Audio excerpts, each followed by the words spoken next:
Feel at the feet of Jesus.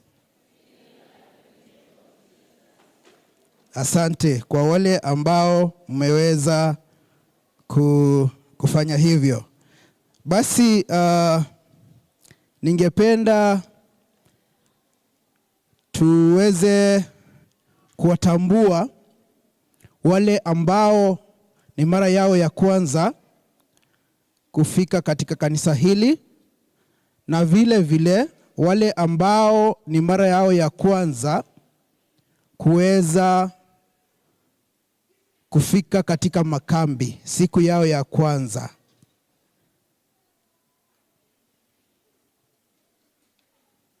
Ningependa wasimame kwa muda huu waweze asante.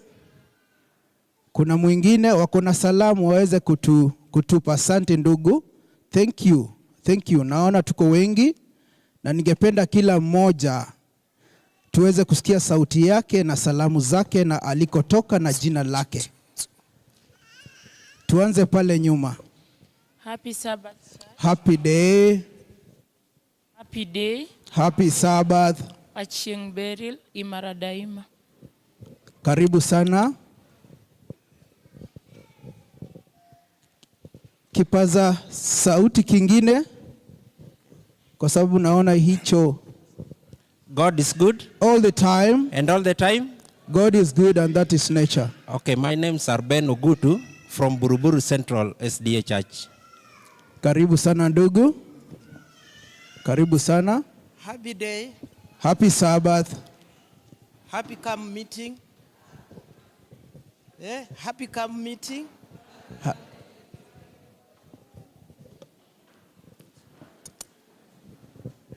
Okay. Kwa majina naitwa Alice Moturi, mshiriki wa hapa. Siku yangu ya kwanza kufika hapa. Nashukuru Mungu kwa kuwaona nyinyi wote. Mko na nyuso za furaha mkingoja neno linenwe. Mungu awabariki. Amen. Asante sana. Happy Sabbath. Happy day. Jina ni Annie Kwamboka from Crystal Fountain SDA Church. Nimekuja kushiriki nanyi na jambo kubwa, nimekuja kumuona Pastor Mbaga. Niko na jambo na yeye na Mungu.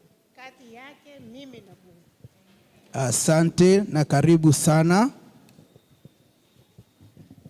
God is good. All the time. All the time.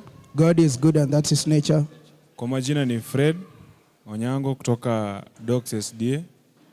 Nimetoka Docs, nimeacha makambi huko pia ikiendelea. Na nimekuja kuona Pastor Mbaga. Karibu sana. Karibu sana. Asante. Pastor, umekuja kuonwa.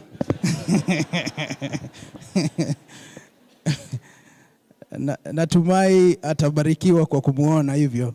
Kuna mgeni mwingine kule, Sister Beryl.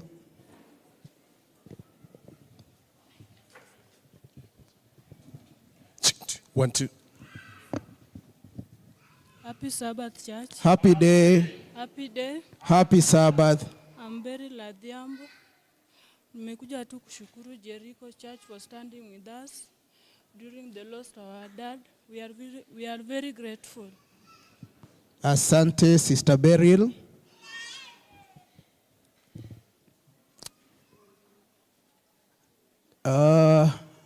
Ni hao tu, si ndio? Lakini niko na mgeni mmoja ambaye ni speciali, ambaye ni siku yake ya kwanza kufika hapa. Sijui kama amefika. Brother Cliff Nyakea, ningependa usimame usalimie kanisa. Ndio yule pale, tafadhali mpe kipasa sauti. Ni mara yake ya kwanza kufika kanisa hili la Kiadventista na natumai atabarikiwa katika siku hizi za makambi. Sijui kama Elda uko na zawadi yake. Okay. Good. Asante. Praise the Lord. Amen. Praise the Lord again. Amen. My name Cliff Nyakea. Siku yangu ya kwanza kuja kanisa Seventh Day Adventist na natumaini mtanikaribisha vizuri. Amen. Asante. Amen. Barikiwe my brother. Basi tukishajuana hivyo, kuna wale wageni speciali wa, ningependa wageni wote wa watoto ambao ni wageni wetu humu kanisani na wale wageni waalikwa kutoka makanisa zingine kwa ajili ya ibada ya watoto, naomba msimame mahali mpo, mmoja wenu aweze kutusalimia. Wageni wote wa watoto, asante. Happy Sabbath. Happy day. Happy Sabbath. Happy day. Happy week. Happy Sabbath. Happy me. Happy week. Happy Sabbath. Feel blessed. Amen. Amen. Thank you. Hao ni wale wageni ambao ni wageni wa watoto. Tuko na ile team ambayo inaitwa pulpit team ambayo tutakuwa tunasaidiana katika wakati huu, na ningependa kumwalika mgeni wa kwanza ambaye jana tulikuwa naye hapa kwa children's sermon, Brother Omena.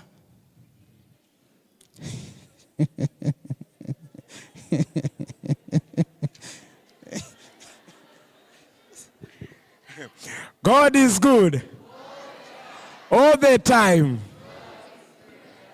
Mungu awabariki. Thank you so much. Sie ndiye alituambia naitwa hivyo. Haya, asante. Na leo pia amekuja kwa ajili ya children's sermon. Natumai itakuwa inaguza wengi. Kwa wakati huu ningependa pia nimwalike our guest speaker just to wave to us. Wakati wake ukifika ataweza kunenea. Wave back, wave back. That is Pastor David Mbaga ambaye unasikia ndugu yangu amesema amekuja kumuona. Ndio huyu. Umemuona, nafikiri umemuona. Tutabarikiwa sote wakati wake ukifika. Baada ya hayo ningependa tuweze kusoma our key text. Somebody to display for us the key text. That is Isaiah, from the book of Isaiah chapter 1 verse 19 and verse 20. Isaiah chapter 1 verse 19 and verse 20. Kama umepata kifungo hicho, say amen. Kumbe tumekipata, sawa. Naweza kuisoma. Verse 19 yasema hivi kwa lugha ya Kimombo. If you are willing and obedient, you shall eat the good of the land. But if you refuse and rebel, you shall be devoured by the sword, for the mouth of the Lord has spoken. I repeat, verse 19, that is Isaiah chapter 1 verse 19, it says, if you are willing and obedient, you shall eat the good of the land. But if you refuse and rebel, you shall be devoured by the sword, for the mouth of the Lord has spoken. Wakati ukifika, basi pastor ataweza kufafanua fungu hili, na natumai tutabarikiwa sisi wote. Ningependa choristers waje huku mbele waweze kutuongoza katika nyimbo za Kristo, song number 128. Ningewaomba tuweze kusimama sisi wote ili tuimbe wimbo huo.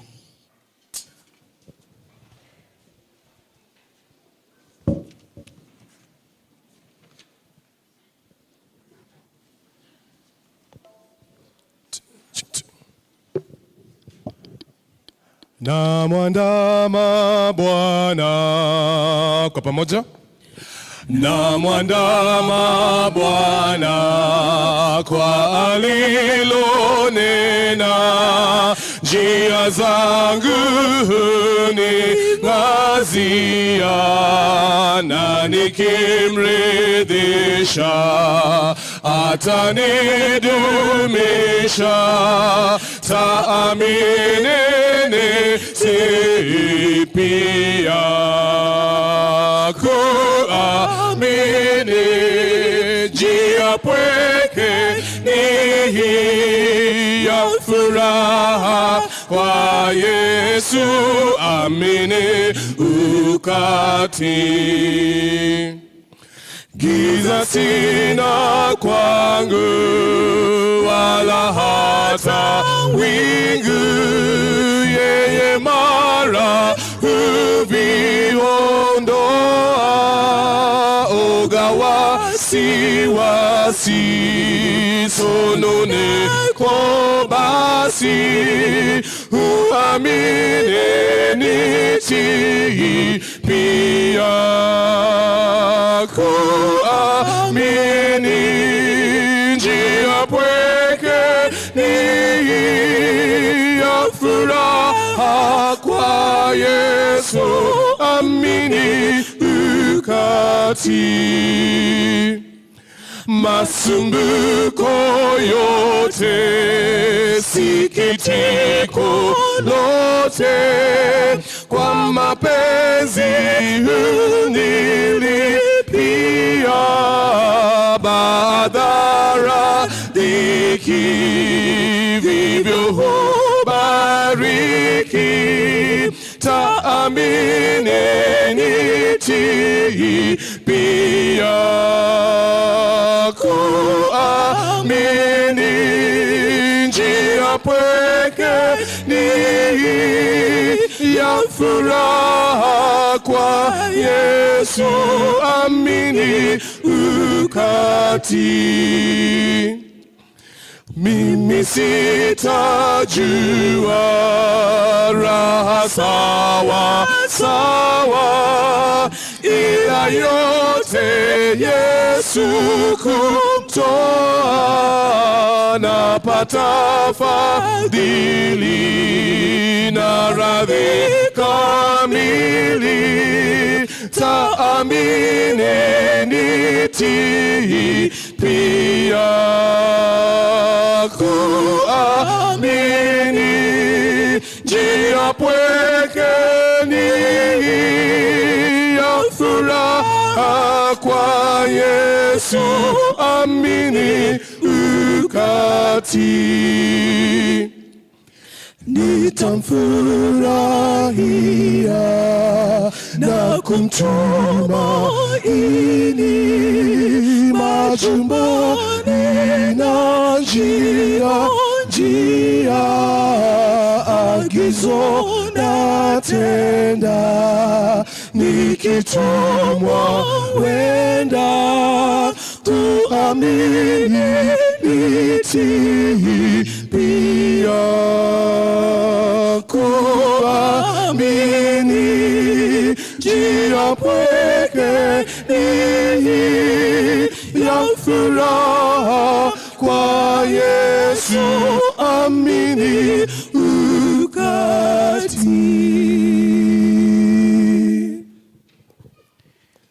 Basi tuombe. Our mighty Lord above in heaven, we come to you at this time with a lot of thanksgiving in our hearts. Thank you because of this day. Thank you because of the blessings that you've given unto us. Dear Father, as we begin this sermon, we invite your presence. We invite the Holy Spirit to be ahead of us. I pray this, believing in the holy name of Jesus Christ. Amen. Get seated.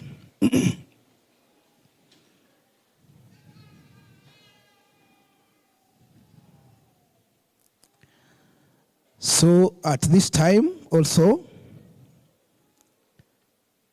ni wakati mzuri ama ni wakati mwema tuweze kumsongeshea Mungu wetu our offerings. Naamini tumebarikiwa mwaka mzima tangu mwaka uliopita wakati kama huu tumeweza tena kufika wakati kama huu miezi 12. Basi naamini ya kwamba tumebarikiwa sana tena sana. Basi wakati huu naalika kila mmoja aweze kumsongeshea Mungu our camp meeting offering.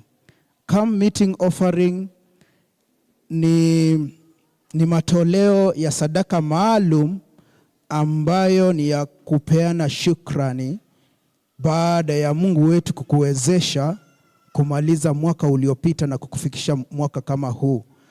Basi ningependa yule ambaye ni deacon ama deaconess wa zamu aweze kuja asimame hapa mbele.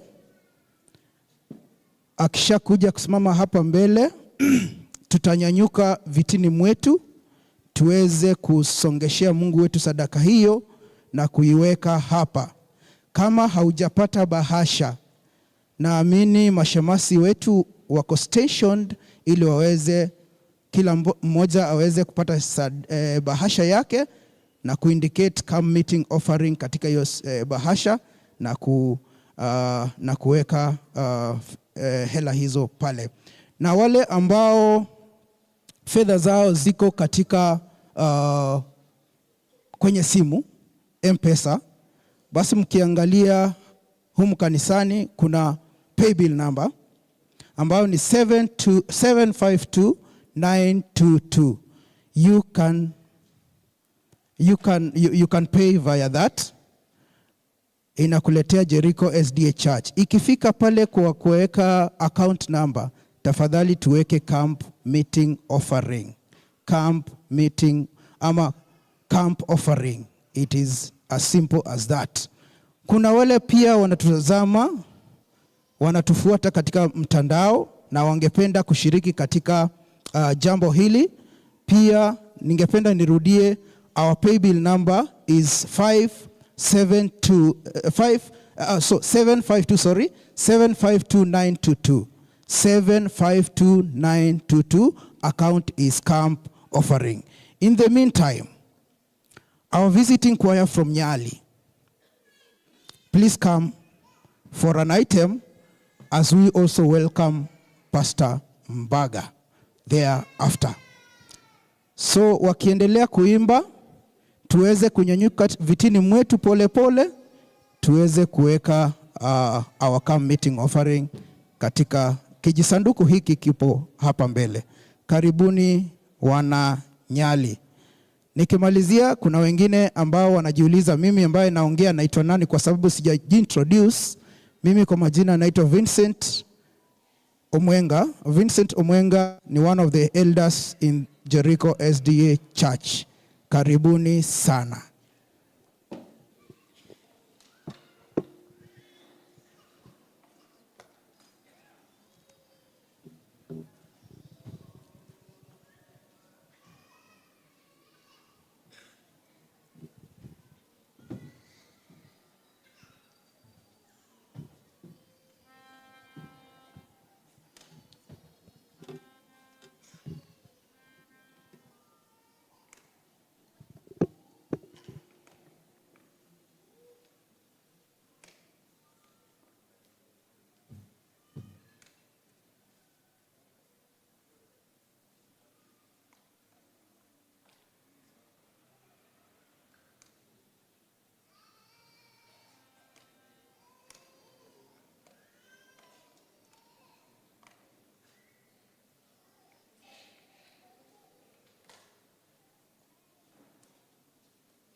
Shall you all rise up?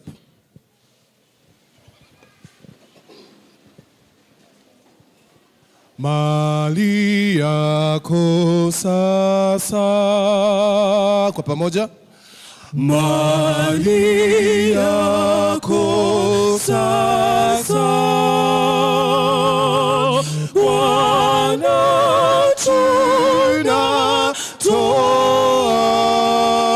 tunatoa, hatuna yaliyo yetu, yote ni vipaji.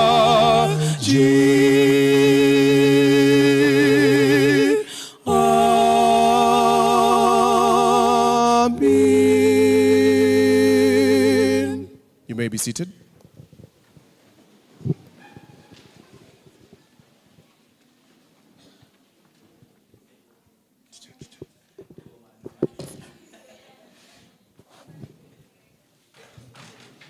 Haya. Watoto wangu we.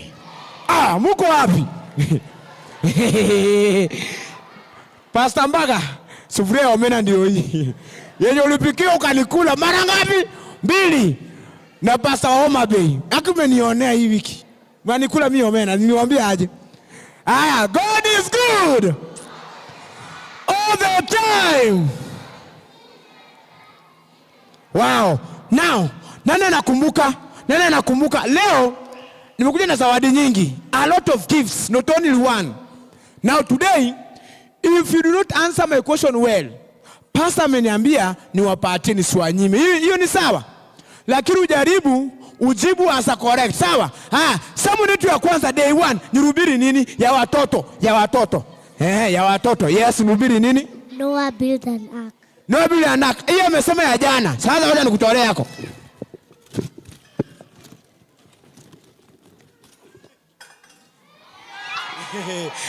Twende. Sasa amesema ya jana ya Noah. Sasa nataka useme ya Monday. Monday nirubiri. Huyo ni msana. Let me choose a boy. Boy ndio. Mwenda kunilarua nyinyi. Haya, ya jana. Jana ya Monday nirubiri nini? Adam and Eve. Asante, shika ya kwako. Unataka mandisi ama kuku? Kuku ndio hii. Now thank you. Now IT umeniwekea. Haya, asante. Watoto, today our sermon inasema ya kwamba inasema aje? Never turn back. Angalia jirani yako. Look at your body, mwambie neighbor. Never turn back. No sababu IT.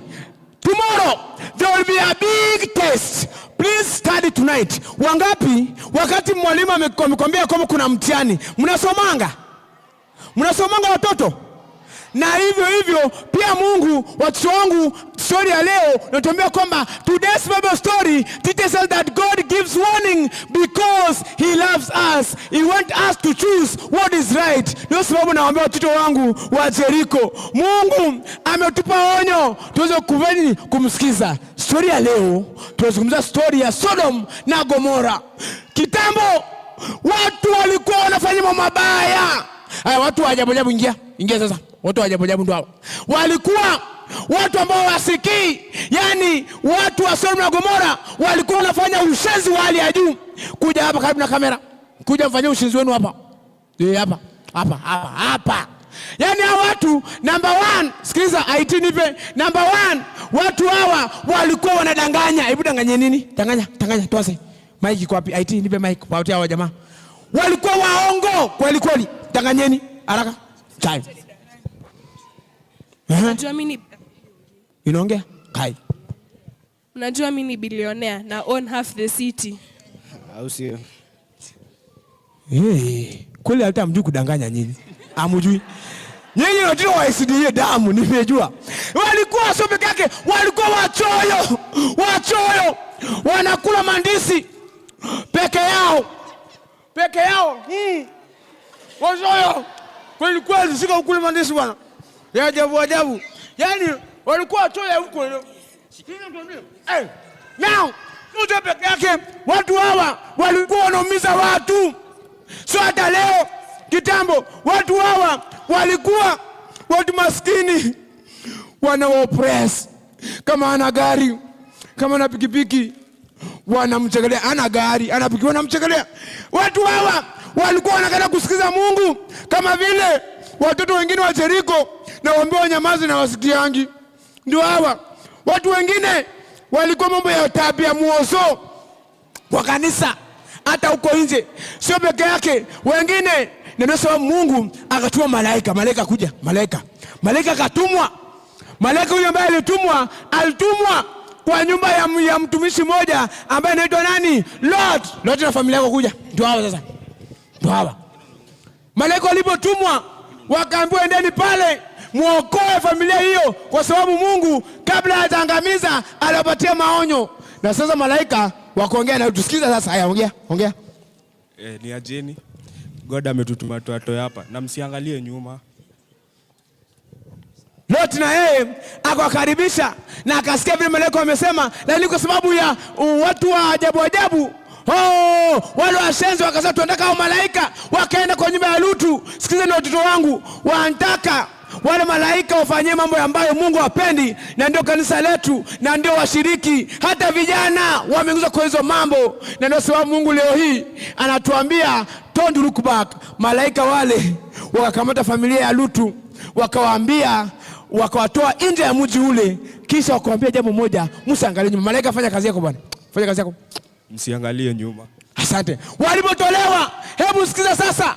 Walipotolewa, bahati mbaya, wakati moto imewaka, Mungu ametilia moto. Shika bwana. Leo tunawasha moto leo. Shika, washa moto. Leo nataka muungue hapo kwa kanisa. Tunaunguza watu. Yaani sikiza niwaambie. Yaani moto iliwaka ya huko leo. Ngoja tuone. Ya ukwelo. Joy. Haya, moto ndio inawaka. Haya ndio hii. Joy moto imewaka. Kaya iwati. Haya ndio hiyo imewaka. Pass. Hebu sikiza. Ndio hiyo. Moto. Haya kufani. Ndio hiyo.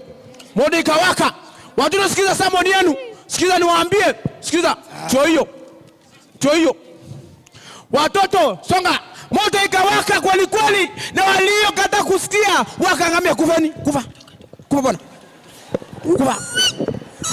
Yaani watoto waliungua wote ambao walikataa kusikia sauti ya Mungu. Nasema nini? Nasema hivyo watoto wangu haitini baseline. Watoto wangu msiangalie nyuma. Mungu akisema ya kwamba don't look back is as simple as eating ugali na omena. Ni rahisi. Ukiambia usiangalie nyuma, Mungu anamaanisha hivyo. Don't turn back. Kwa nini utaangalia nyuma watoto wangu? Kwa sababu aliyapenda yale mambo ambayo yalikuwa yanafanyika pale. Because moyo wake ulikuwa bado pale. Ndio sababu hakusikiza Mungu. Moto ulipokuja, wote wakaungua, lakini Lutu na watoto wake wawili wakawa wameokolewa. Kwa sababu gani? Walisikia sauti ya Mungu. Watoto wangu wa Jeriko, sikiza sauti ya Mungu ambayo inanena kupitia kwa wazazi wenu, kupitia kwa teachers na hata hawa sisi ambao tunakuja hapa kwa hiyo kuwasaidia. Na mimi nikisema hivyo watoto wangu ni kwamba Mungu wetu anatupa uoni watoto wetu. Msiposikia mtaangamia. Na ndio sababu ndio tunasema nini? Obey and live, disobey and do what? Perish. The choice is. Kwa hiyo watoto wangu naweza nikisema kwamba Biblia ndio ujumbe wa Mungu. Sio Biblia peke yake. Wazazi wenu ndio wametumwa na Mungu waweze kuongelesha. Sio hata walimu wametumwa. Hata mapasta wetu kama Pastor Mbaga Mungu amemtuma mahali hapa. Na sio pasa peke yake, na wa mwisho ambaye ametumwa na sisi kutuokoa watoto anaitwa nani? Holy Spirit. Kwa hivyo conclusion yangu, watu wangapi wanasema ya kwamba hawataki kuangamia kama mkewe Lutu? Kwa sababu leo hii, leta mkewe Lutu bwana. Leo hii wote niwaambie, angalia. Today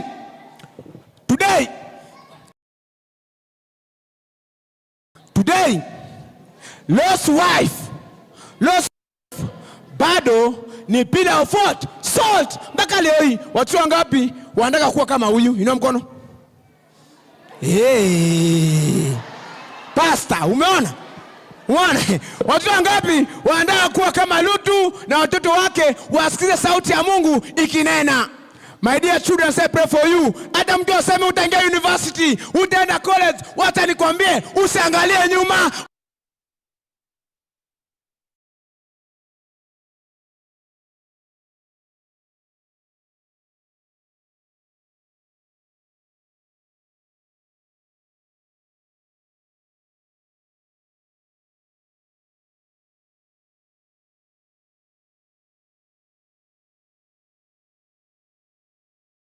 Them not look back, but wacha waangalie mbele, kwa sababu wanapoangalia mbele unatembea na wao. Tuombe katika sermon kuu, tuakalika uzungumze nasi kutoka mchungaji wetu, kwa sababu tumeomba hayo kupitia kwa jina kwa Yesu Kristo aliye Bwana na mkombozi wetu. Amen. Na Mungu awabariki Lutu. Twende bwana.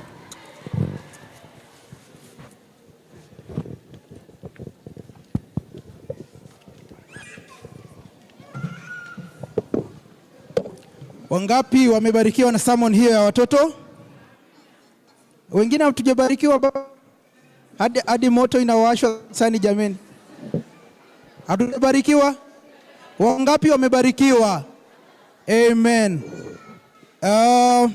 Wakati huu kuna wageni ambao sikuwaita wakati ule. Ningependa invited guests apart from the children guests. Tafadhali msimame na Pastor Angira aweze kutusalimia.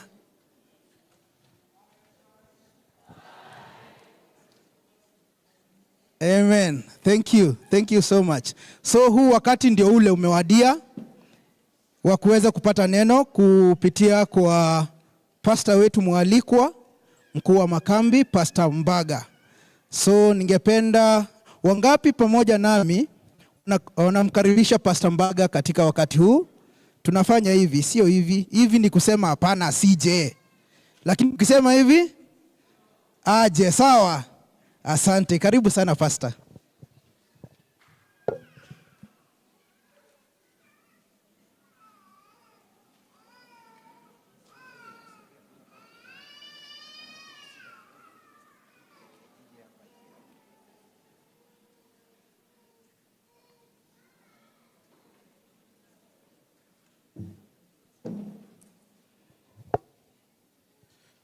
Tunasubiri wakati huo wakiweka vizuri.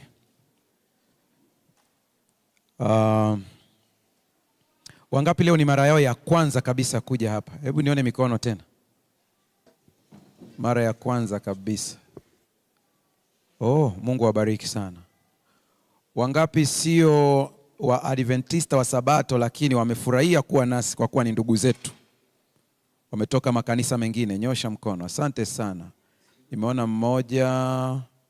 Hebu nyosha vizuri.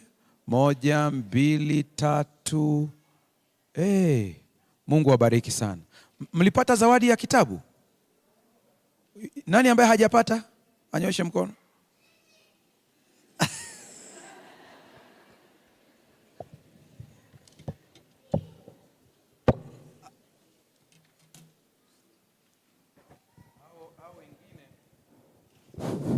Hao wengine waliosema mimi, anaweza ndugu yangu Wamena. Anaweza vizuri sana. Sasa nimeona kuna mmoja. Elder, vile vitabu viko around? Okay. Wakipatiwa hao inakuwa ni vizuri zaidi. Sasa leo tuna mada ambayo ni nzito pia sana, na Mungu atusaidie tuweze kuielewa vizuri. Imani inayookoa. Hapa ndipo kuna msingi wa mambo mengi ambayo tumeanza kujenga huko, lakini tunasonga mbele kutengeneza kitu kilicho imara zaidi. Ninawaomba watu wote muweze kusimama tuweze kuomba. Ninakuachia dakika moja ya kuomba ndani ya moyo wako. Mwambie Mungu, nisaidie leo niweze kuelewa hili somo. Endelea kuomba moyoni, na wale ambao mnafuatilia online, ni wakati wa maombi ya moyoni.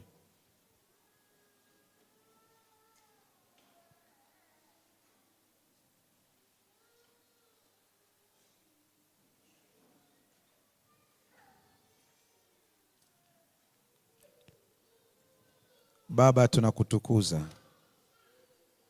Hapa ndipo kuna siri ya wokovu wetu.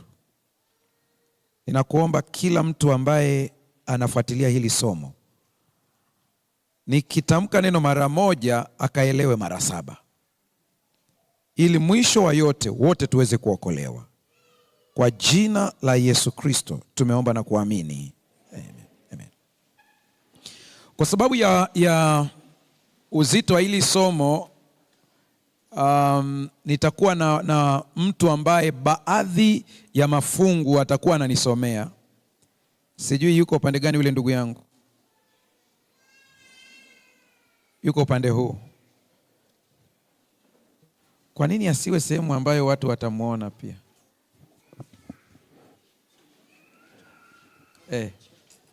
Anaweza akaletewa kiti akakaa hata hapo tu hivi. Huyu si ni mhubiri wa injili kabisa huyu?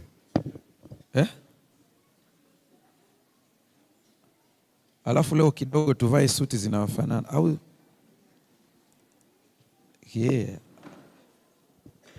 Hapo hivi hapo. Itakuwa vizuri sana. Imani inayookoa. Mafungu mengine nitakuwa nayataja tu, alafu nyewe wenyewe mtayatafuta katika Biblia kwamba ni fungu. Moja ya challenge. Kuna watu wako vizuri sana kujua wachezaji wa mpira lakini hawajui mafungu ya Biblia. Na timu zote wanazijua. Sawa.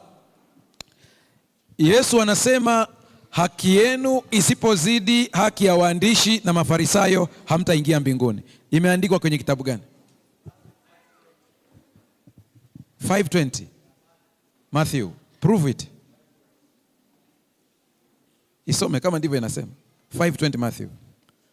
Matthew kitabu ni cha Mathayo 5:20. 5:20. Wakati anatafuta niwakumbushe neno moja. Tusikilizane.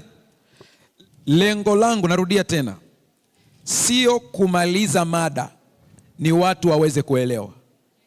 Kwa hiyo kama kuna sehemu hujanielewa, usinyamaze. Nyosha mkono hapo hapo, niambie mchungaji, hapo rudia, sijaelewa. Mimi nitarudia. Tumeelewana? Nitarudia mpaka uelewe. Twende. Asante. Nasoma katika Mathayo 5:20 katika hii version ya Habari Njema. Ndio. Na inasema ndio maana nawaambieni, wema wenu usipozidi ule wa walimu wa sheria na Mafarisayo, hamtaingia kamwe katika ufalme wa mbinguni. Aya, stop hapo. Wote tuangaliane sasa, tunaongea kama ndugu, kaka na dada. Sawa? Jamani, sawa? Ukiniangalia kama pastor utaniogopa. Ila ukiniangalia kama ndugu, kaka, dada, mtoto wako, tutaelewana vizuri. Hilo fungu unaliamini au huliamini? Naongea na watu au na binadamu? Hili fungu unaliamini au huliamini? Anasema haki yenu izidi walimu wa sheria na Mafarisayo. Msipowazidi hao mbinguni. Sasa lazima uweze kujua Kiswahili cha kisasa alichosoma ndugu yangu kimetumia neno wema wenu, muweze kuwazidi. Sasa hawa watu wawili hawa, usipojua walikuwa wanaishije, hutajua Yesu alichokuwa anasema. Tuanze na waandishi au walimu wa sheria hao. Walimu wa sheria walikuwa wanamheshimu Mungu kiasi kwamba wakati wanakopi maandiko ya Mungu, maana wakati hawana mashine, inabidi wakopi kwa mkono. Akiona jina la Mungu Yahweh, akiandika hiyo herufi Y, anasimama hapo hapo, anakwenda kuoga, anabadilisha nguo, anabadilisha na kalamu, anakuja kuandika herufi ya ngapi? Anafanya hivyo hivyo mpaka amalize yote, amebadilisha nguo times hizo herufi.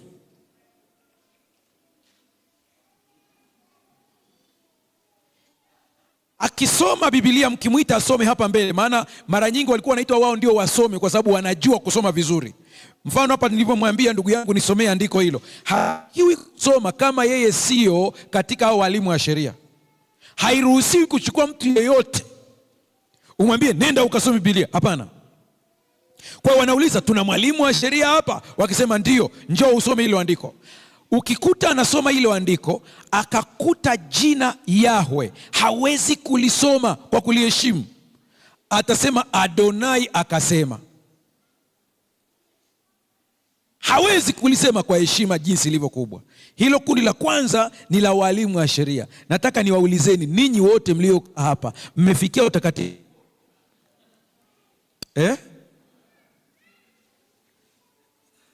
Nauliza, mmefikia utakatifu huo? Kwa hiyo mmewazidi au hamjawazidi? Yaani hamjawafikia, sasa mmepungua. Na Yesu amesema mkitaka mwingie mbinguni muwazidi. Haya, Mafarisayo. Mafarisayo ni mojawapo ya dhehebu katika dini ya Kiyahudi. Na hii ndio watu wengi pia wanachanganya hapa. Kuna tofauti kati ya dini na dhehebu. Religion and denomination. They are two different things. Unapoongelea habari ya religion, Wakristo wote we are one religion, Christians. Whether Roman Catholic, Anglican, wote ni dini. Lakini ukija kwenye denomination, ndio unakuja wa Sabato, utakuta sijui AIC na vitu kama hivyo. Tumeelewana mpaka hapo? Dini ya Kiyahudi ilikuwa na Judaism kama religion, lakini ilikuwa na madhehebu madogo madogo. Mojawapo ni Farisayo, kuna Sadducees, kuna Zealots. Tuko sawa sawa? Kwa walikuwa wengi sana na walikuwa wanagombana. Matajiri wa pesa walikuwa ni Masadukayo. Wao walikuwa wana hela. Mafarisayo walikuwa maskini. Mtazame jirani yako, mwambie unaanza kulinganisha na za sasa hivi.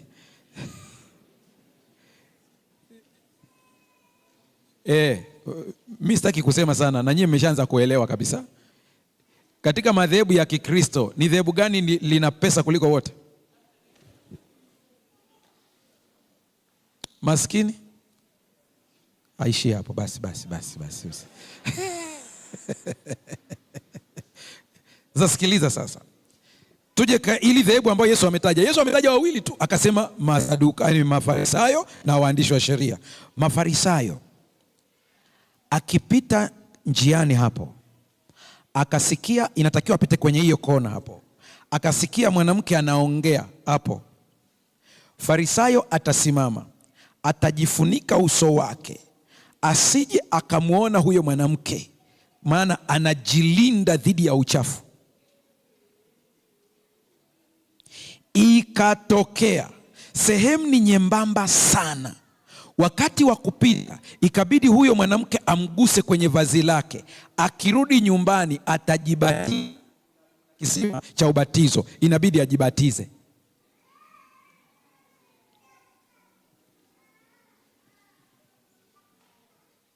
Akifika sokoni kununua chakula, kama amekuta hapa kuna ndizi, anahitaji anunue ndizi. Hapa kuna labda nyanya, anahitaji anunue. Farisayo anaposimama pale kwenye ndizi, kabla ya kununua ni lazima asimame kwa heshima, aangalie chini namna hii, aangalie juu, amwambie Mungu, ninakushukuru. Baba yangu alikuwa anatangatanga jangwani, ukamleta kwenye nchi iliyojaa maziwa na asali. Ninakwenda kununua nyanya. Mmewahi kusikia Yesu? Biblia nimwambia, Biblia ukiisoma kwa haraka hutaelewa. Kwa nini watu wanashindwa kutafsiri Biblia? Hawajui background. Yesu anaposema ya kwamba mnaposali msiwe kama, maana wao wanasali wakiwa masokoni watu wawaone. Tunaanza kuelewana sasa hapo. Kwa Yesu anasema msije mkawa kama hao. Kwa nini? Hawa jamaa walikuwa wanataka waonekane na watu. Kwa hiyo anasali kwanza, anamaliza. Niwaulizeni, katika wote mlioko hapa, ni nani imani yake imemfikia huyo Farisayo? Hakuna. Kwa hiyo mpaka hapo, kama andiko linasema haki yenu iwazidi ndipo muingie, na nyinyi mmekuta mmepungua, ndipo inabidi tuende kwenye sehemu nyingine. Haleluya. Amen. Relax hapo. Nenda kitabu cha Warumi sura ya 3.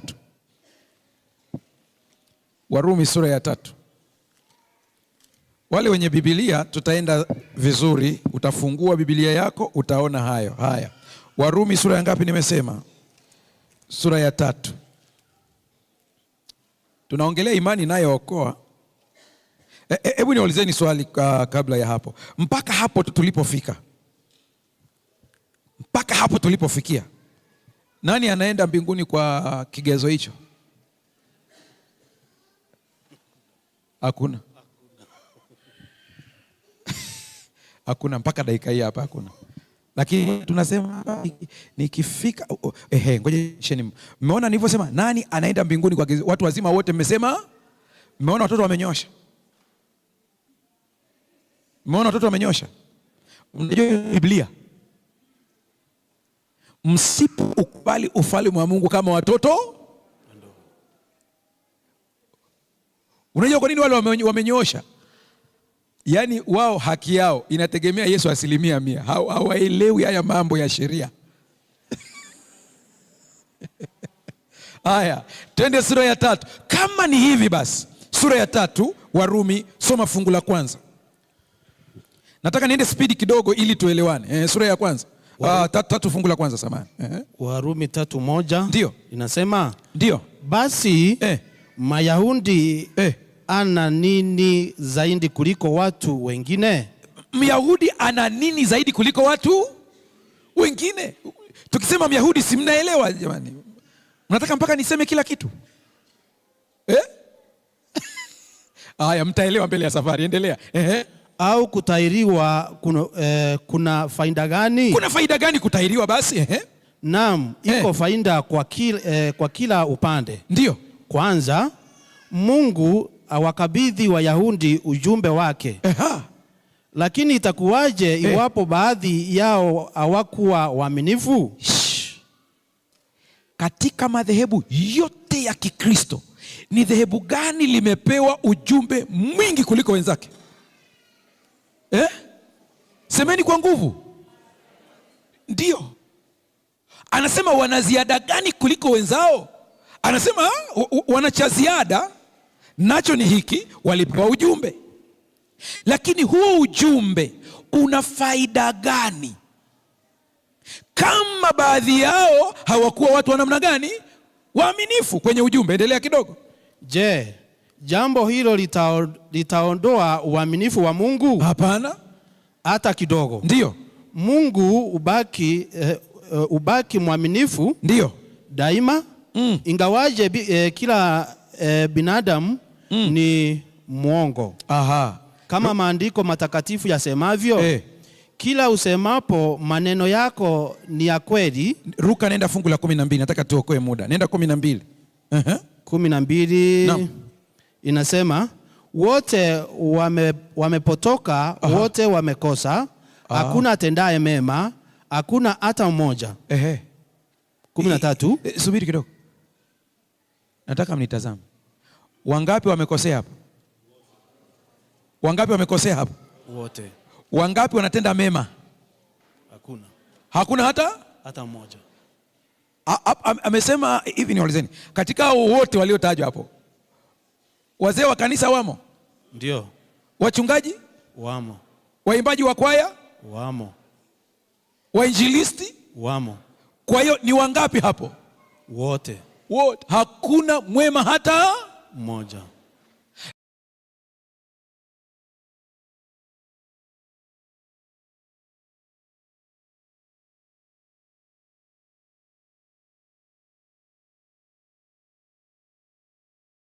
Lakini mbele ya watu kuna ambao tumewawekea grupu la wema. Ukiendelea kusoma hapo, kuna mahali naruka kwa sababu tu ya muda wangu. Kuna sehemu moja hapo anasema kama Ibrahimu anaweza kuhesabiwa haki kwa matendo yake, ana la kujisifia, lakini sio mbele za Mungu. Ina maana anaweza kujisifia kwetu, ila akifika kwa Mungu kimya. Ila kwetu sisi tukiona baba wa imani alimtoa Isaka, jamani, ningekuwa na imani kama ya Ibrahimu. Ila Mungu akitokea anamwambia Ibrahimu, njoo. Unawadanganya nini hawa watu? Sema niwaambia kwamba mimi nina haki. Sasa sema niwaambie ile siri kwamba ulitembea na binti wa kazi. Niwaambie ulizaa na house girl. Iko sawa sawa? Ana la kujisifia, lakini sio mbele za nani? Kuna watu wa imani kwenye Biblia, kama tungewaleta leo tusingewapa kazi hata ya ushemasi. Mmoja hapo ni Daudi. Niwaambieni, Daudi angekuwa ni mshiriki wa kanisa yenu, mngefanyaje?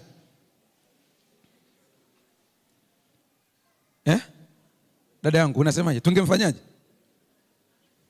Tungetoa ushirika. Amechukua bibi ya mtu. Njoo kwa Sauli ambaye tunamhukumu kila siku. Nataka mnionyeshe kwenye Biblia popote Sauli alichukua bibi ya mtu. Hakuna. Nitajie shujaa wa Biblia yeyote ambaye unasema huyu hakuwahi kuwa na kosa. Hutapata hata. Kwa hiyo kama kuna kiburi, ni kile kiburi cha kujionyesha mbele ya nani? Ya watu, lakini mbele za Mungu, Mungu akija tu wote tunanyamaza kimya. Siku moja niliwa challenge watu kanisani kama hapa, nikamwambia Mungu anipe kipimo kinaitwa spirituometer ambacho hakipo mpaka sasa hivi. Alafu hapa tuweke screen, inakuwa nikikumulika tu namna hii, mambo yako yote yanaletwa kwenye nani? Hapa atasimama, watu wataanza kutafuta njia, hivi ni wapi?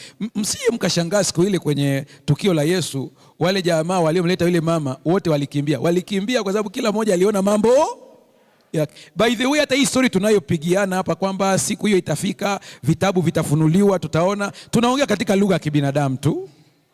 Hiyo ni lugha ya kibinadamu. Kama generation hii imehama kwenye vitabu, iko kwenye digital, Mungu bado yupo kwenye nini? Kuna mtu ananitazama sema pastor. Sasa hapo imeandikwa ili tuelewe. Ellen White ameweka vizuri kabisa kwenye The Great Controversy. Anasema waovu walipouangalia uso wa Yesu waliona dhambi zao kama vile zimeandikwa kwa kalamu ya moto.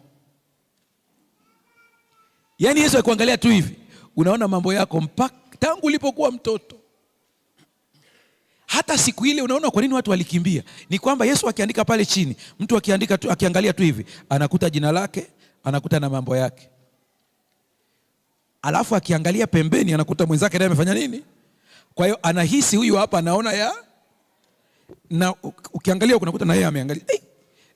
Na huyu naye huenda anaona. Kumbe kila mmoja anaona. Kwa hiyo wakasema siwezi kukaa hapa, naondoka. Mungu atusaidie sana. Umesoma fungu la ngapi ndugu yangu? Tume 12. Hebu 12. Haya. Umesoma? Nimesoma 12. Okay, irudie tena.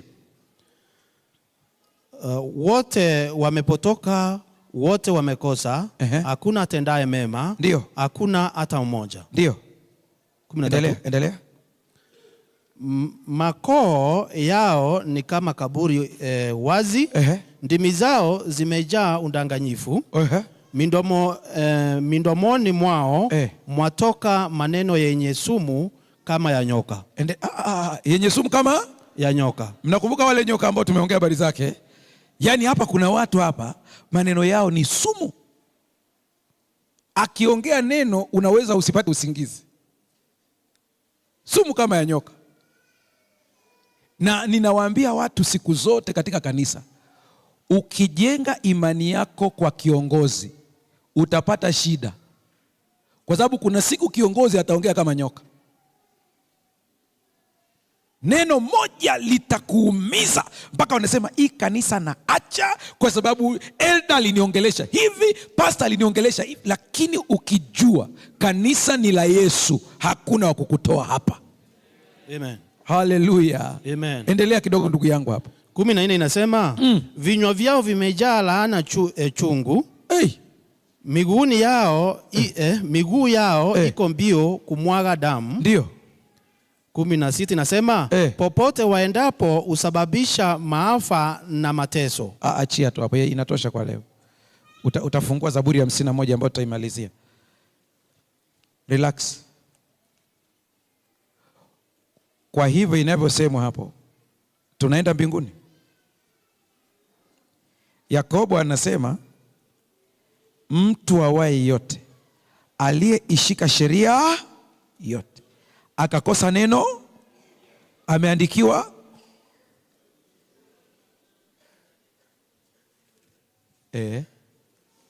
ameandikiwa. Yaani katika standard Mungu hana 9, hana 8, yeye ana nini? 10. Kwa ukiscore 9 unaweka kwa kundi la aliyepata. Tangu ubatizwe. Mbona huko naenda mbali sana? Tangu wiki hii ianze. Ni nani anasema sijawahi kutenda dhambi? Tangu ianze.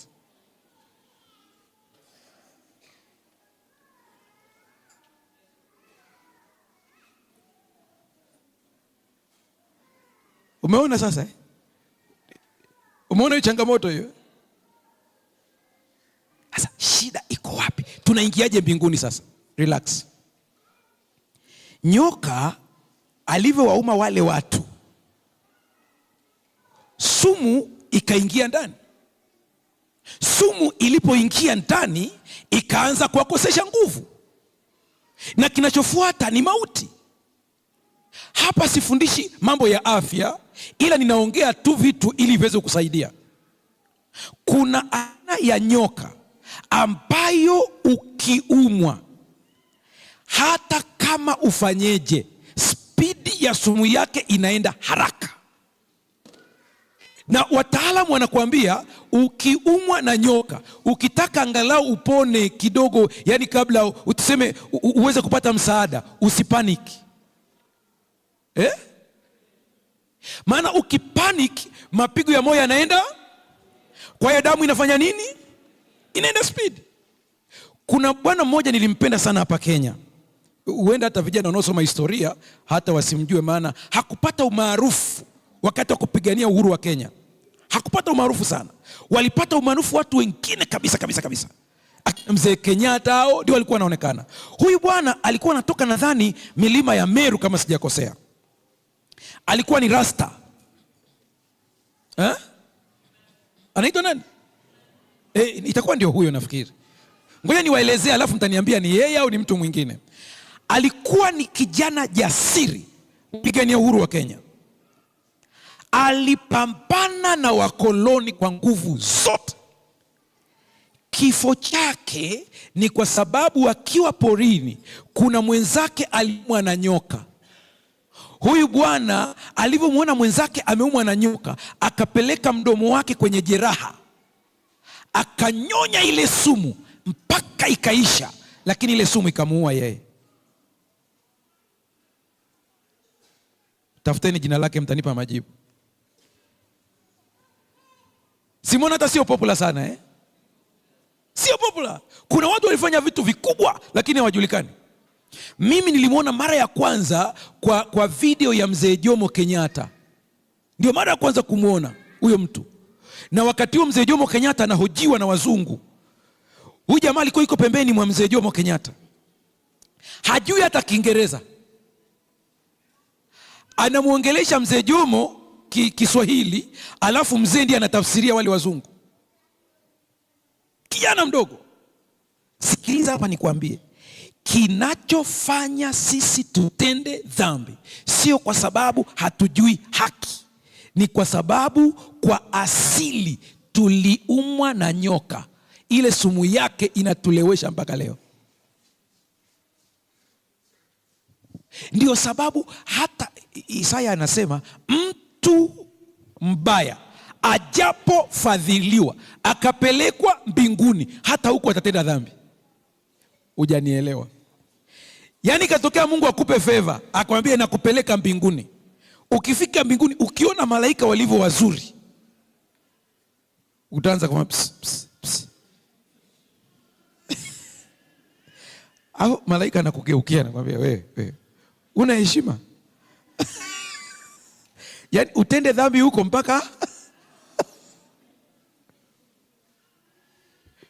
ndugu yangu wakati anafundisha hapa, kuna mambo aliongea hapa kwa lugha ya watoto ikaishia hapo. Watu wa Sodoma na Gomora walikuwa wanafanya mambo ya ushoga. Tunaelewana Relax kidogo unisikilize hapa vizuri. Mambo ya ushoga yaliyopitiliza.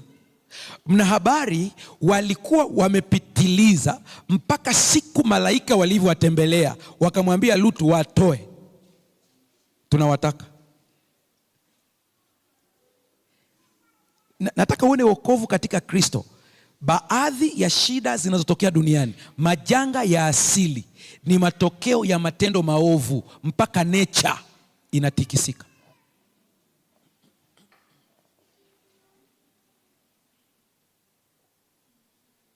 Hamjawahi kujiuliza ni kwa nini ushoga watu, unajua mashoga ni wachache magei, kwa nini wengi? Sio wengi, lakini kwa nini inatumika nguvu kubwa kuwapigania? Inatumika nguvu kubwa mpaka serikali za Afrika zinalazimishwa kwamba msipokubali hatuwapi nini? Why? Kuna nini hapo? Nimechunguza hukumu za Mungu zote kwenye Biblia ambazo tumemweka Mungu kama muuaji, kama aliyepiga. Nikizitazama katika sura ya Kristo, sijaona popote Mungu alipiga, ila niliona Mungu akiachilia. Mshike mkono jirani yako, mwambie umeelewa au arudie tena. Amesemaje? Amesemaje? ndadavue tena. Sikiliza vizuri. Hapa tulipo sasa hivi hapa, mnajua kuna wadudu wengi sana wako kwenye hewa tu hapa. Wengi sana. Ukifunguliwa macho ukiwaona, utashindwa kuhema. Maana wapo tu. Mikono yako yenyewe hiyo ina wadudu wengi sana. Lakini kwa sababu huwaoni, unasonga mbele. Vivyo hivyo, kuna mambo mengi ambayo Mungu anayazuia yasitudhuru. Mengi sana. Mungu atusaidie sana. Hebu fikiria gravity force ikiondolewa.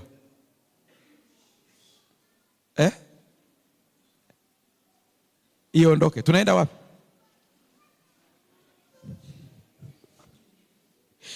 Mimi nawaambia watu, hata hii story tunasema dunia itachomwa moto, watu wataungua moto. Mimi bado nasema ni lugha ya kwetu. Tufanye nini? Tuweze kuelewa. Lakini kitakachofanyika hatukijui. Maana hebu angalia speed ya dunia. Dunia tu inavyozunguka hii. Speed yake. Hakuna gari inazunguka hivyo. Hakuna ndege inazunguka. Ikatokea Mungu ashike breki tu.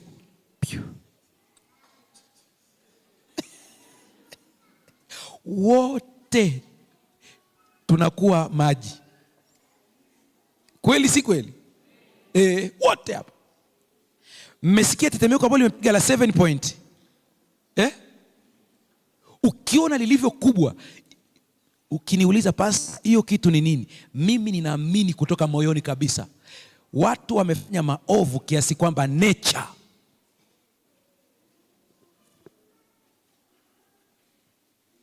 haiwezekani mtu amezaliwa mwanaume alafu hapo katikati anasema nimegundua. Nimegundua mimi sio. Kwa hiyo nataka nikafanyia operation. Wewe operation Kwa hiyo uwe nani?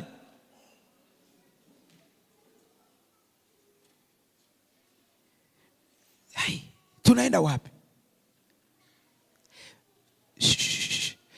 Mna habari kwamba majaji wakifanya dhuluma kwa watu wenye haki, nature inatikisika? Mshike mkono jirani yako, mwambie umeelewa au bado? Amesemaje? Hajaelewa? Haya, relax kidogo. Nenda kwa muda wako kasome kitabu cha Malaki. Moja ya sababu ya laana ya kitabu cha Malaki iliyotajwa pale, mvua zilikataa, watu walikuwa wanapata mishahara, lakini tena walikuwa wanavaa nguo wala haziwasaidii. Moja ya sababu, Mungu anasema mmeacha kuwapa haki maskini. Kwa hiyo mkiwa katika nchi, taifa ambalo majaji wenu hawaangalii wenye haki, wanaangalia wenye mvua zinagoma.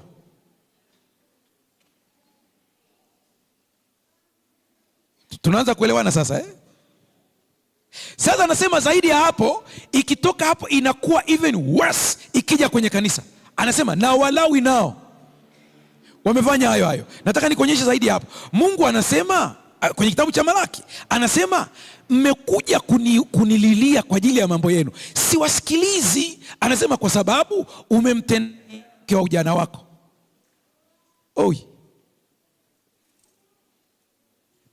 Tukitoa hapa mifano tu hapa, tuanze kusema kila mmoja aseme kwenye ndoa yake humo ndani kuna nini. Watu wataandika vitu hapa haviishi vingi. Sijui Kenya kama na nyie mna hiyo kitu, lakini huko Tanzania kuna kesi nyingi sana za wanandoa kuuana. Huko sio nyingi Zipo za waziwazi au chini chini? Waziwazi kabisa. Kule kwetu kuna bwana mmoja ameua mke wake, akaua na watoto. Hata hapa ipo pia. Zamani tulizoea kwamba wanaofanya hivyo ni wanaume peke yake. Sasa mpaka wanawake wanamaliza watu kabisa. Yaani uko na mwenzako ndani anasubiri ufe, amegundua hufi, anasema ngoja nimalizane naye haraka. Nataka hii habari ya matendo mema usichanganye na kwenda wapi? Matendo mema tusaidia wapi?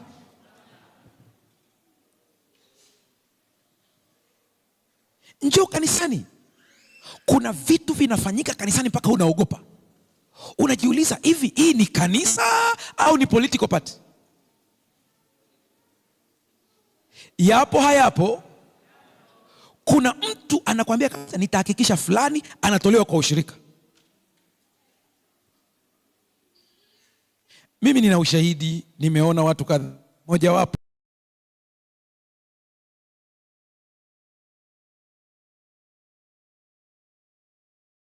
na church elders akapitia mambo magumu, wakaweka msichana akatoa ushahidi mpaka makao makuu ya kanisa, akasema nina ushahidi wa message hizi hapa, mimi nina uhusiano na pastor. Wazee wa kanisa na sisi tunajua hii habari. Imeenda mpaka pastor akafutwa kazi. Umenielewa vizuri eh? Akarudi akafanya kazi zake huko, akaenda kulima. Miaka 15 binti anakufa, anakaribia kufa kwa sababu ya kansa ya titi.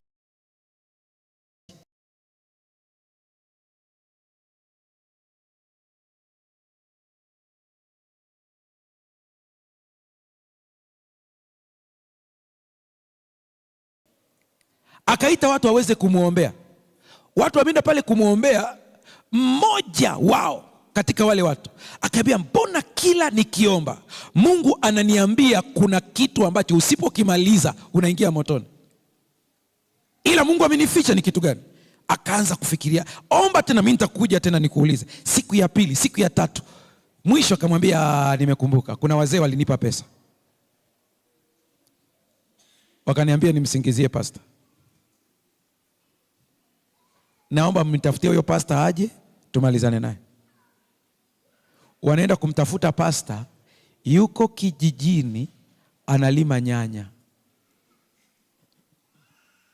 Na ilienda vibaya zaidi ya hapo, msichukulie rahisi. Mke wa pastor aliamini yale maneno, akataka divorce. Waliobaki na pastor walikuwa ni watoto wake tu, ndio waliosema sisi hatuondoke. Akatumwa mzee, akaenda kijijini, akauliza, jamani, kuna pasta mmoja alikuwa alichunga huko kwetu, anaitwa fulani. Asema ndio. Mnafahamu anakaa wapi? Asema nyumba yake hiyo hapo. Nyumba ni nyumba ya matope. Asema lakini huwa anatuuzia nyanya hapa, mtafuteni. Akaenda kuvuta shambani, yule pasta anapiga dawa kwenye nyanya zake. Yule akamsalimia, akamwambia, pasta, shikamoo pasta. Akashtuka, sasa mimi sio pasta. Najua wewe ni pasta. Sema hapana, mimi nilifutwa. Akasema hapana, nimekuja, kuna binti anaitwa fulani. Akamwonyesha picha. Pasta akasema huyu ndiye aliyeharibu ministry yangu. Yuko wapi sasa? Akaanza kumsimulia ile story. Pasta, kuna hii imetokea, nimekuja kuchukua, twende. Wakaenda moja kwa moja mpaka kwa ile hospitali. Wakamkuta yule binti pale, akaomba msamaha kwa pasta. Niambieni, miaka 10 na ngapi? 15. Lakini kilichomshawishi ni nini?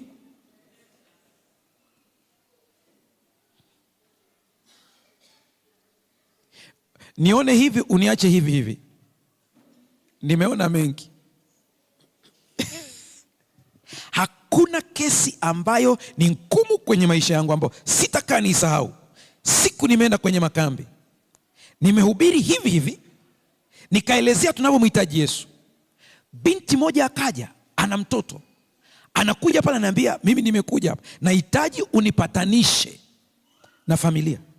Familia gani? Akanionyesha ile familia. Anasema hii familia kwa sababu nilishiriki kuweka sumu kwa ajili ya kumuua baba wa hiyo familia, na aliyenielekeza ni mama.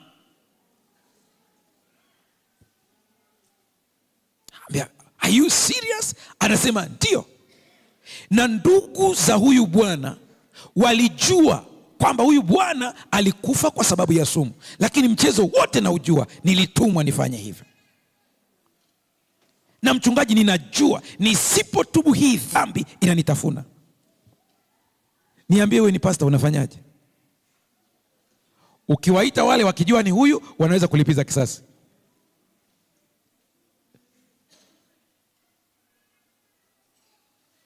Ndio sababu ninawaambia watoto wa Mungu mlioko hapa, msifikiri saa nyingine nikisema ya maneno mimi nafaidika nini. Mimi ninachofaidika, nimeleta kile ambacho Mungu alinituma. We ni kazi yako. Usidanganywe na mtu anaye display Christianity. Christianity is from within. Na huo moyo hujapewa macho ya kuona. Anayeona ni nani? Ni Mungu. Kwa hiyo mchungaji, unamaanisha nini? Ishi mkipendana, lakini weka boundaries. Mtazame jirani yako, mwambie umeelewa au pastor arudie tena? Amesemaje? Ameelewa. Sasa sikia, shida zetu ziko tatu kabla sijamaliza somo la leo. Ni kwa nini ulibatizwa ukampokea Yesu Kristo lakini bado unatenda dhambi? Kwa nini ulibatizwa ukampokea Yesu Kristo lakini bado unatenda dhambi? Kwa nini? Ndio nataka tuende hapo sasa, ili tukitoka hapo tutaelewa namna tunavyookolewa. Jambo la pili, kuna watu mko hapa ni mashahidi katika hili. Sitaki unyoshe mkono wako. Kuna saa unaomba msamaha wa dhambi lakini unairudia. Ndio hivyo. Sijui kama hii microphone inaweza nikabadilishiwa. Tumeelewana vizuri hapo? Jamani, haya mambo yapo au hayapo? Na kuna saa unatubu kwa machozi na kumwambia Mungu sitarudia, lakini unajikuta sasa ukutane na pastor anahubiri utakatifu bila neema. Unasema mbinguni siendi kwa staili. Na ni kweli. Kwa haki hiyo mbinguni ufanye nini? Uende. Hapa nikiwauliza ni wangapi ambao ni uaji wameua? Si nimewapa stories za watu walioua hapa Haraka unaweza ukasema hao watu waliua. Mimi siwezi kufanya kama hivyo. Hata we ni muuaji kama wao, ila kwa staili tofauti tu. Biblia inasema watu wa kale wamesema usiue. Anayeua imempasa baraza. Bali mimi nawaambia, atakaye muonea ndugu yake hasira ni muuaji. Kwa staili hiyo nani anapona hapa? Asa kuna vitu vitatu tunavichanganya. Ukivielewa hivi vitu vitatu, mtaniruhusu kwanza nivisome kwa lugha ya mkoloni, alafu baadaye kama utakuwa hujaelewa vizuri tutaviweka sawa sawa nitachanganya lugha zote ili tuweze kuelewa. Waebrania wana vitu vitatu. Kwa Kiswahili tuna neno uovu, tuna dhambi, tuna makosa. Tuko sawa? Yote tunafikiri yana maana, lakini sio kweli. Na wewe ukienda kutubu mbele za Mungu, unatubia nini? Kuna watu wameomba msamaha wa dhambi, lakini hawakuomba msamaha wa makosa. Kuna watu wameomba msamaha wa makosa, lakini hawakuoshwa uovu wao. Hivi ni vitu vile vitatu, na ndio vinafanya tunarudia dhambi ile kila wakati kwa hapo. Soma Zaburi ya 51 kwanza. Fungu la kwanza. Sijajua kama Kiswahili cha kisasa kitakuwa kimeweka vizuri, lakini hebu tujaribu tuone. Ukikosa tunaenda kile cha zamani. Zaburi ni 51 kuanzia 1 inasema, nihurumie Mungu. Nihurumie Mungu. Kadri ya fadhili zako. Kadri ya fadhili zako. Ufutilie mbali makosa yangu. Jamani, kitu gani kinafutwa hapo? Endelea. Kadri ya wingi wa huruma yako. Ndio. unioshe kabisa hatia yangu. Kitu gani kinaoshwa hapo?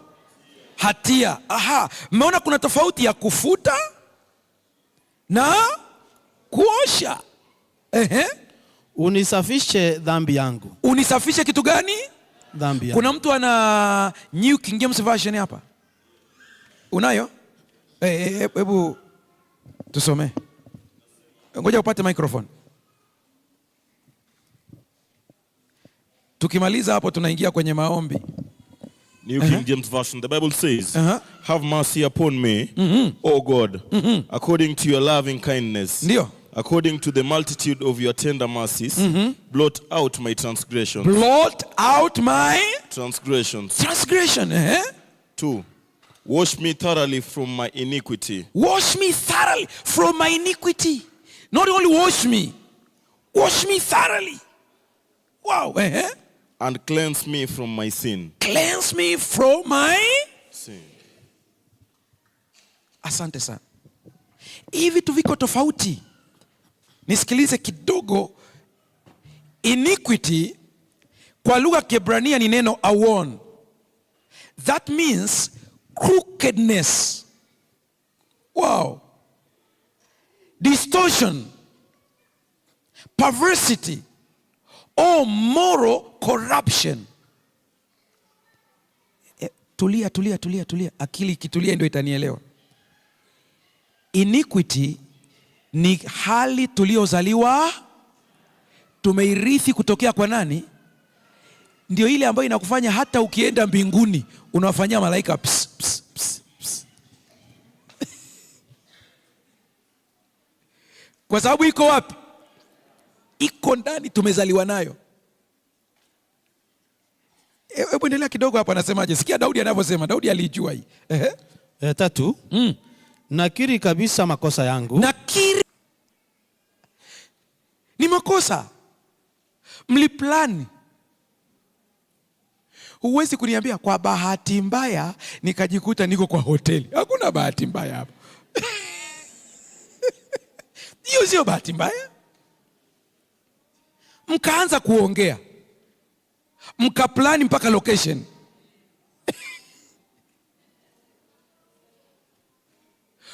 Unajua Zaburi ya 51 aliandika Daudi wakati Nathan amemfuata.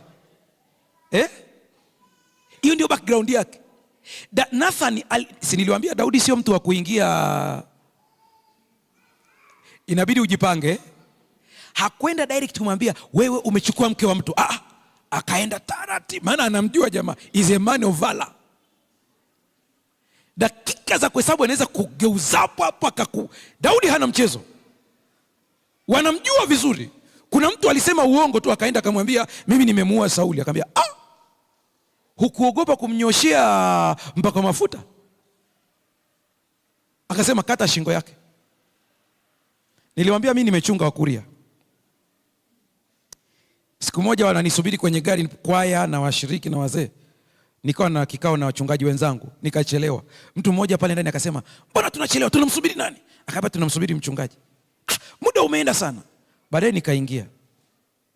Nilipoingia pale wakati nilikuwa mdogo sana. Mdogo kweli kweli. Nimeingia pale, akaongea kwa Kikuria. Akamwambia mwenzake, "Huyu ndio ametuchelewesha kiasi hiki."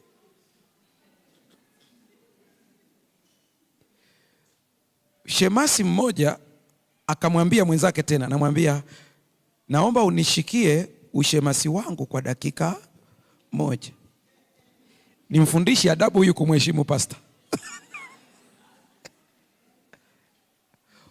Mzee mmoja hapa ananiambia, pastor, usipoingilia kati mtu anapigwa. Daudi aliendewa na Nathan. Nathan akajua Daudi alivyo, akamwambia, mfalme, kuna mtu mmoja asema ni tajiri. Ana ng'ombe, ana kondoo. Imekuwaje? Anasema akatembelewa na rafiki yake usiku. Akaamua mchinjie kondoo. Relax, usiwe na haraka. Anasema badala ya kuchukua kwenye makundi yake, akaenda kwa maskini ambaye ana kondoo huyu. Anasema na huyu kondoo kwake ni kama mtoto, anavyompenda. akamnyang'anya, akachinja kwa ajili ya rafiki yake. Mfalme unasemaje? Daudi akasema, kama ishivyo Bwana. Kama ishivyo, huyo mtu kufa na afanye nini? Kwa hicho kitendo alichofanya anatakiwa kufa. Nathan akamwambia, sasa mtu huyo ngojeni niwaambieni, dhambi ni rahisi ukiona lakini ikija kwako. Sisemi kwamba msifute ushirika, msiniingilie kwenye mambo. Mimi naongelea wokovu hapa na Injili. Mambo ya kanuni za kanisa mtajua siku hiyo. Kuna watu kazi yao wanafurahia wenzao wakifanya nini? Mkitangaza kwamba tutakuwa na business meeting na tutashughulikia kosa la fulani na fulani, watu wanajaa. Maana kuna watu kazi ni kunyosha mikono kabisa, lazima kanisa litakaswe. Unawatazama sema, na nyinyi mmetakaswa. Akasema mtu huyo ni nani? Ni wewe. Daudi akashtuka, sasa ni mimi. Mimi nimefanya matendo kama hayo? Asema ulichukua mke wa Uria. Hamjaelewa vizuri. Ukisikia mke wa Uria chukulia rahisi. Mke wa Uria anaitwa Uria Mhiti. Anaitwa Uria, maana yake ni mtu ambaye hakuwa wa taifa la nani, lakini aliamua kuishi na nani? Akamwambia Daudi, mtu aliyeamua kupambana for you, umeenda kuchukua bibi yake. Alafu haikutosha, ukamuua na yeye mwenyewe. Fikiria wakati Uria siku ile amekuja. Daudi alikuwa ni mjanja, ile brain ilikuwa smart. Uria amekuja usiku, akamwambia nenda ukalale na bibi yako. Uria anasema haiwezekani, askari wako huko kwenye mahema, mimi naingia kulala. Hapana, mimi nitalala hapa hapa. Daudi asubuhi anaamka, anauliza mmemwona Uria? Anasema amelala hapa hapa. Anasema sasa siri inafanya nini? Inafichuka. Uria, nimekuruhusu, nenda kufanya nini? Kumbe lengo ni ili asingizie mimba ni na ndume ikagoma kwenda. Daudi akasema dawa ni moja, nampa pombe, zikipanda hapa ataenda tu. Akasema mpeni pombe. Akanywa pombe, akalewa, yuko hoi, hata kutembea. Sasa nenda, sema nitaenda, ninaenda. Kufika hapo nje akafanya nini? Akalala tena. Bado yuko hapa. Mwisho akaandika barua, Yoab, mara anapokuja kwako Uria Mhiti, muweke katika watu wanaoshambulia mbele, na maadui wanapokuja kwa kasi, ndipo mumwache Uria peke yake afe. Akafunga barua vizuri, akamwambia Uria, rudi jeshini, kampatie Yoabu hii barua. Uria alibeba barua ya kifo chake mwenyewe, anampa Yoabu, anaipokea. Yoabu anaisoma, anamwangalia Uria, wapi? Unajua ulichobeba. Sasa lakini ni oda ya mfalme. Akamweka mbele, washambuliaji wakaja, wakapiga. Aliwapa signal wale wana kikosi wenzake, sasa mkiona mashambulizi ni makubwa, rudi namna gani? Mumwache Uria wapi? Mbele, na mumtie moyo ikiwezekana aendelee kusonga. Wakati anashangaa Uria anacho, wenzangu wako wapi? Akapigwa Uria akafa. Saa ile ile Mungu akasema, Daudi wewe ni rafiki yangu, lakini katika hili. Ukisoma ile story utalinganisha na story ya Nathan.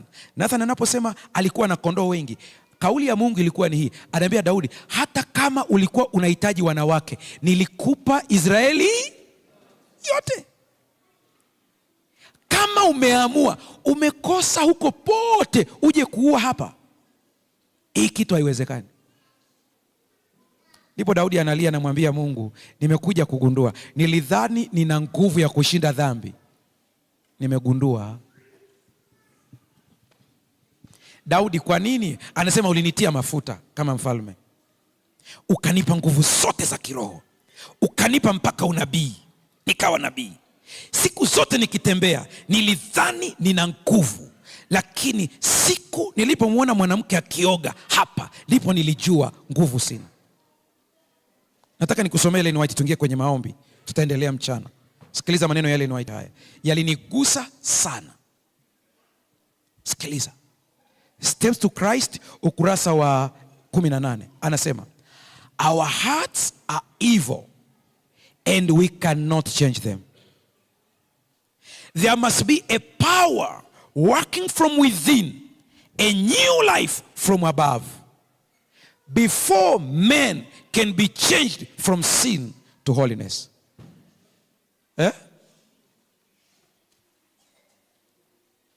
Sasa kabla tujaomba, mtoto wa Mungu, Daudi aligundua kuna kitu kiko ndani yetu, na hicho kitu ndio kinakufanya utende dhambi. Sasa unasema tunaokolewaje? Sikiliza hapa sasa, rafiki yangu uliyeko hapa unanisikiliza, ni wangapi mlioko hapa ambao mliwahi kurithi mali za wazazi wenu? Hata kama ni kashamba, hata kama ni kang'ombe. Nyosha mkono. Nyosha mkono. Nimeona mmoja.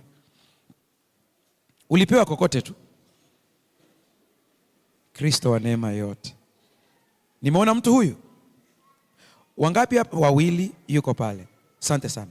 Wangapi mko hapa mmenunua, mna plot ya kwako, una shamba hata kule ushago ya kwako?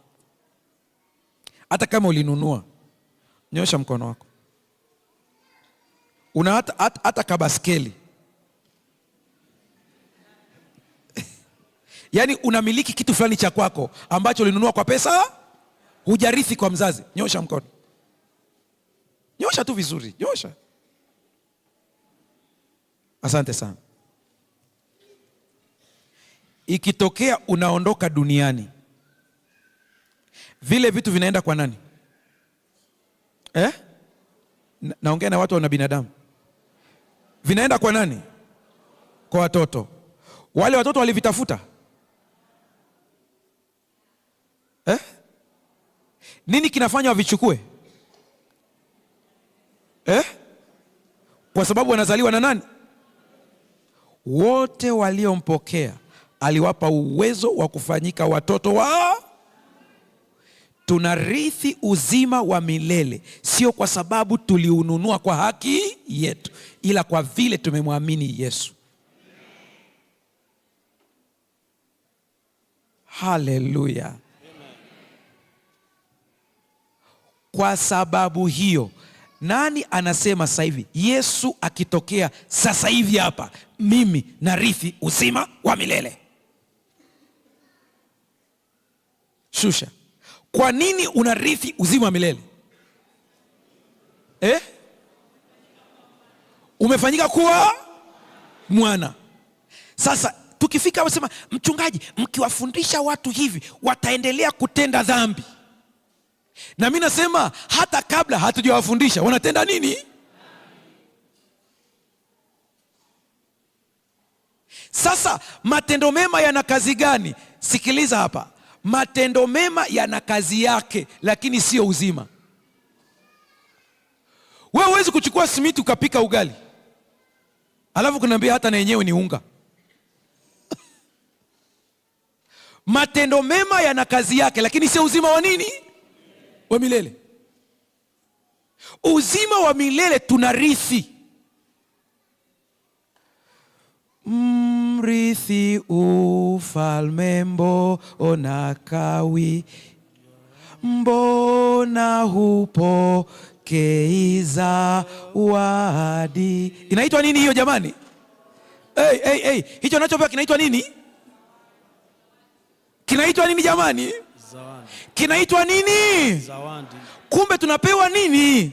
Zawadi. Sio malipo, ni zawadi. Sasa kwa nini tunabadilishwa tuwe na matendo mema? Sababu ni mbili. Moja, tuishi vizuri, ufalme wako uje. Inatakiwa tuonyeshe ufalme wa Mungu wapi?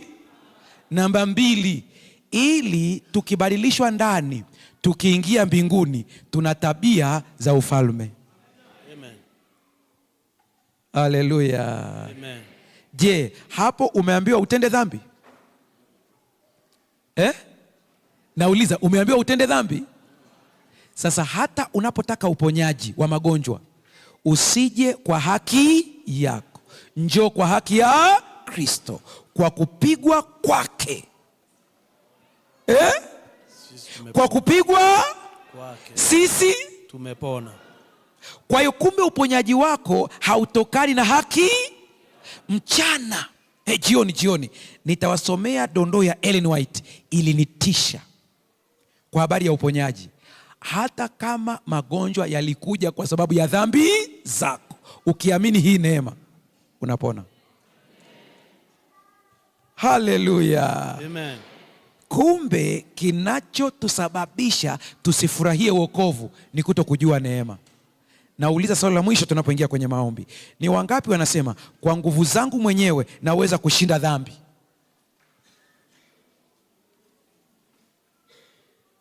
Ni wangapi wanasema kwa nguvu za Yesu naweza nikashinda dhambi? Haleluya. Ni wangapi wanasema kwa nguvu na neema ya Yesu naingia mbinguni? Kwa nini watu hawakuingia Kanaani? Kwa sababu ya kutokuamini. Wow. Na hapa kuna mtu hata niongee mpaka kesho yani ni rahisi namna hiyo? Yani kuamini tu. Na mimi nakwambia ni kuamini tu. Tukifika mbinguni kuna surprise 3. Moja, fulani hayupo. Kwa sababu duniani tulimwona na matendo mema. Kumbe yalikuwa ni display. Hayakutoka wapi? Namba 2, fulani yupo. Kwa sababu duniani ulikuwa umeshamchorea red.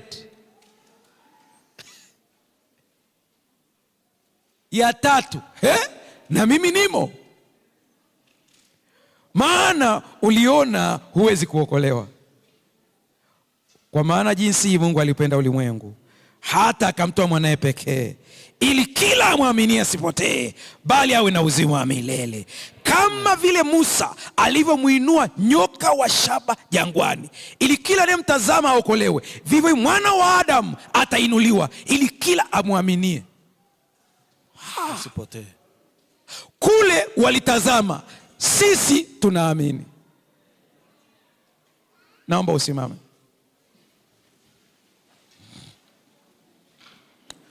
Huu wito wangu wa maombi ambao nauita leo, mtasimama kushoto kwangu na kulia ili tusiwavurugie watu wanaotuangalia online, lakini usikilize kwa makini kwa sababu utakuwa na sura 2. Nisikilize vizuri. Ellen White alienda kwenye makambi, akahubiri hiki ninachokisema kwa wiki nzima. Mimi nimekiongea kwa dakika chache, kuna vingi nimeacha. Akaita wito. Kilichomtisha, namwandikia kijana wake, anasema nilishangaa kuona wachungaji waliokuweko hapo wengi. Akisema wachungaji anamaanisha ofisi ya kichungaji. Si mnajua ofisi ya kichungaji inashika mpaka akina nani? Elders. Anasema wengi walijitoa kwa ubatizo. Wakabatizwa mara ya ngapi? Mimi siiti wito wa ubatizo hapa sasa hivi. Kwa mtu aliyebatizwa sasa hivi siiti wito huo, hapana. Ila nina kitu nahitaji nikifanya sasa hivi kwa ajili ya wokovu wako. Ikiwa uko hapa unasema, pastor, pamoja na kwamba nilibatizwa kwenye kanisa, nikawa na ushirika wangu kwenye kanisa, nilikuwa napambana kwa matendo yangu mimi ili kupata kitu gani? Uzima. Lakini leo nimekuja kugundua natakiwa niamini kwanza, nipate wokovu kwanza, mengine Mungu atashughulika nayo. Kama Ellen White ameliweka hivi vizuri, anasema katika kila makambi inatakiwa tuseme hii habari ili watu waitwe. Anasema leo ndiyo kwa mara ya kwanza nimeelewa wokovu.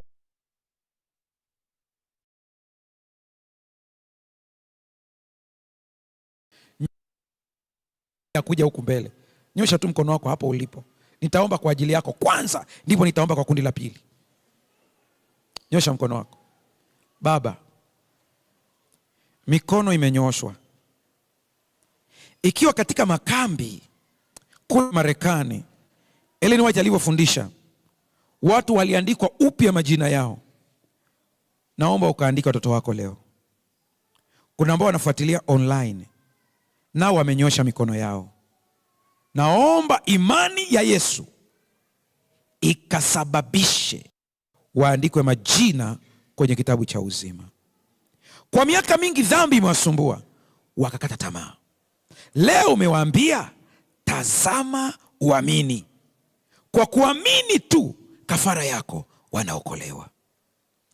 Asante, maana umesikia na unakwenda kuwatendea miujiza, na muujiza wa kwanza ni uzima wa milele. Kwa jina lako Yesu tumeomba, amen. Kufumba macho yako ukiwa umesimama, shusha mkono wako. Baba, kuna tabia nguvu umejaribu kwa nguvu zako, sitaki hata kuijua ni tabia gani, ila leo unasema nimegundua kwa nguvu zangu siwezi, ila nahitaji nguvu kutoka juu. Na wewe nyoosha mkono wako. Yoyote tu, sitaki kujua hiyo tabia ni tabia gani, ila wewe mwenyewe unaijua. Unasema nimejaribu kuiacha, nimejaribu, imeshindikana. Baba, mkono hiyo, badilisha watoto wako. Na hata akijikuta ameteleza na kuanguka, asije akakukimbia, bali akukimbilie, aje kwako kwa ajili ya wokovu. Tujaze Roho Mtakatifu, tupatie ushindi wa dhambi. Shusha mkono wako. Asante Yesu, maana kwa haya mawili unatutendea na unakwenda kutenda maajabu. Kwa jina lako Yesu tumeomba na kuamini, amen. Naomba mkae.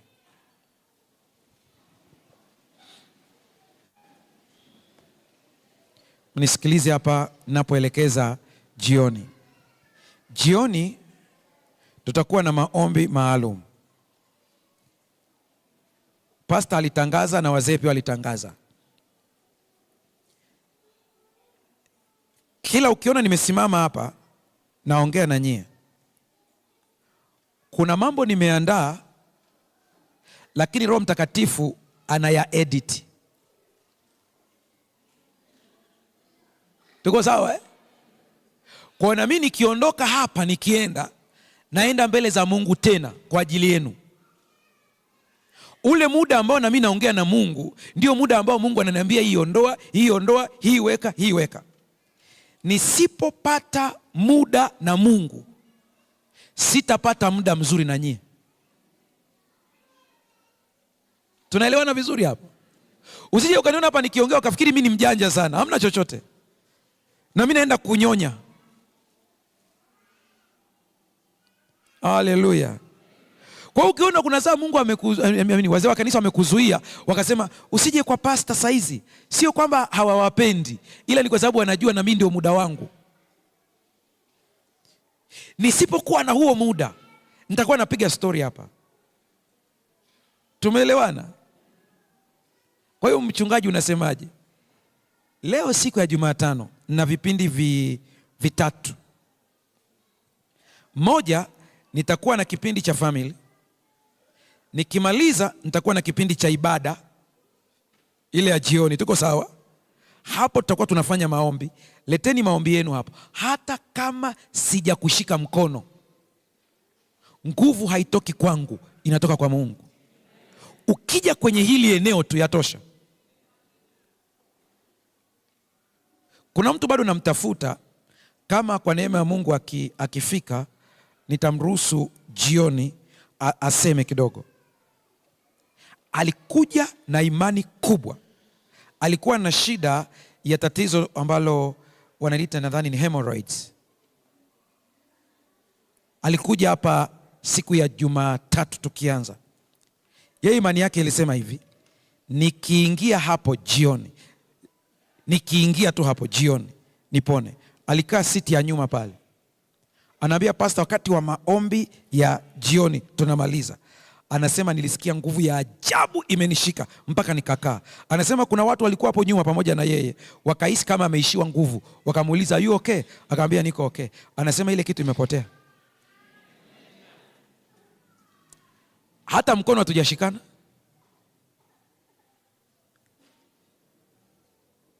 Tunaanza kuelewana sasa. Anayeponya ni nani? Kwa hiyo jioni uje hapa. Kipindi cha 3 nitakuwa nacho saa 4 ya usiku online cha maombi. Tuna kama 1 hour ya kujifunza neno na ombi la mwisho. Sasa Jericho wanaweza wakaconnect na Hope Channel Tanzania pamoja na Mahubiri TV wakakirusha wakiweza. Wanajua watakavyofanya, na Hope Channel Kenya wanajua, lakini hiyo ni saa 4. Kwa nini nimesema yote haya? Njoo kwa imani, andika maombi yako, tumkabidhi Bwana, anakwenda kutenda. Siku ya Sabato tutaleta mipango yetu ya maisha, haleluya, mbele za Bwana. Ninachotamani kutoka moyoni, usiondoke duniani kabla hujafanya kitu kwa ajili ya utukufu wa Mungu. Mungu atabariki kazi za mikono, tutazileta kwa Bwana hapa. Nimesema siku gani? Sabato. Leo tunaomba kwa ajili ya afya, magonjwa, na nina quotation za kutosha za ujasiri kutoka roho ya unabii juu ya maombi ya uponyaji. Mungu anaponya. Mungu anatenda. Mungu wetu yuko hai, hajafa. Bwana awabariki. Elda, unaweza ukaja umalizie.